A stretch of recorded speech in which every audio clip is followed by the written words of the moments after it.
50 के करीब मुसलमानों के घर तबाह किए गए, तोड़े गए, सामान टूटा, बिखरा, फेंका गया, बाहर निकाला गया, ये कहकर कि आपने अवैध अतिक्रमण कर रखा है, गैरकानूनी कब्जा करके रखा है। कुछ चीज़ें दुरुस्त भी हैं, उसमें बिल्कुल इनकार नहीं किया जा सकता, लेकिन पूरी कम्युनिटी को इससे निशाना बनाना और जिस हिसाब से लोगों को निकाल कर उन्हें खुले आसमान के नीचे दिन और रात गुजारने पर अफसरान ने, वो जो आज एसी वाले कमरों में बैठकर पॉलिसी बनाते हैं, लॉ मेकर्स हैं, वो कैसे लॉ ब्रेक कर रहे हैं, इसको समझना बहुत ज़रूरी है।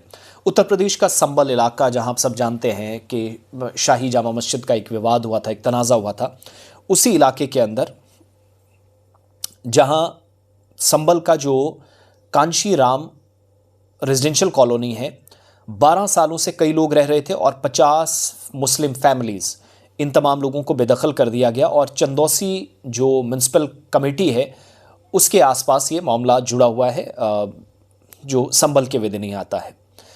और जब हमने इसकी जांच की तो पता चला कि चंदौसी नगर पालिका, जो वहाँ के अर्बन लोकल बॉडी है, उसने इंतज़ामिया की टीम के साथ जुड़ी और आरपीएफ के जवान, रैपिड एक्शन फोर्स के जवान साथ लिए। दोपहर 2 बजे का वक्त था। चंदौसी में कब्ज़े जो कस्बा है उससे लक्ष्मणगंज के साथ लगने वाला इलाका कांशीराम जो रेजिडेंशियल कॉलोनी वहाँ पहुँची और एग्जीक्यूटिव ऑफिसर धर्मराज सिंह, नायब तहसीलदार के साथ टीम में तकरीबन 3 घंटों तक कार्रवाई चलती रही और 12 मकानों को पूरी तरीके से खाली करते हुए यहाँ ताला उन तमाम घरों पर लगा दिया, जिसमें मेरे पास तस्वीरें भी हैं, लेकिन दर्दनाक है। मैंने इसीलिए थंबनेल में एक तस्वीर लगाई है, जो सामान इधर उधर बिखरा पड़ा है।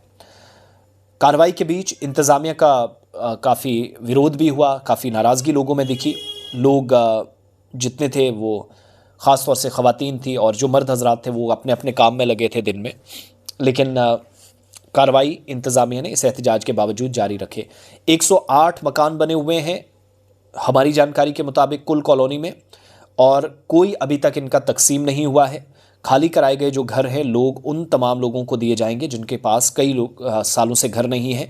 ये इंतज़ामिया का वर्जन है। लेकिन मेरा सवाल उत्तर प्रदेश की योगी गवर्नमेंट से, जिसका एक न्यू नॉर्मल है कि आप कहीं से भी किसी इलाके से भी मुसलमानों को, सिखों को, दलितों को उठाकर फेंकिएगा,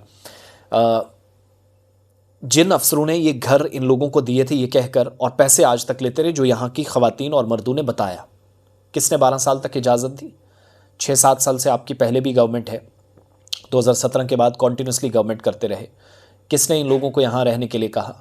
वो पैसा किसने लिया? क्या आप में हिम्मत है योगी आदित्यनाथ साहब कि आप उन अफसरों के खिलाफ कार्रवाई करें, या फिर सिर्फ इस नाम पर कि मुसलमान हैं तो इनको यहाँ से निकालें?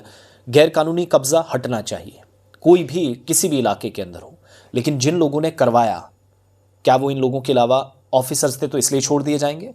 इस सवाल के साथ मैं आपको खैराबाद कहकर जा रहा हूँ। लेकिन 50 मुस्लिम फैमिलीज़ इस वक्त भी संबल के इस कांशीराम रेजिडेंशियल कॉलोनी से बेदखल करने के बाद खुले आसमान के नीचे रहने पर मजबूर है।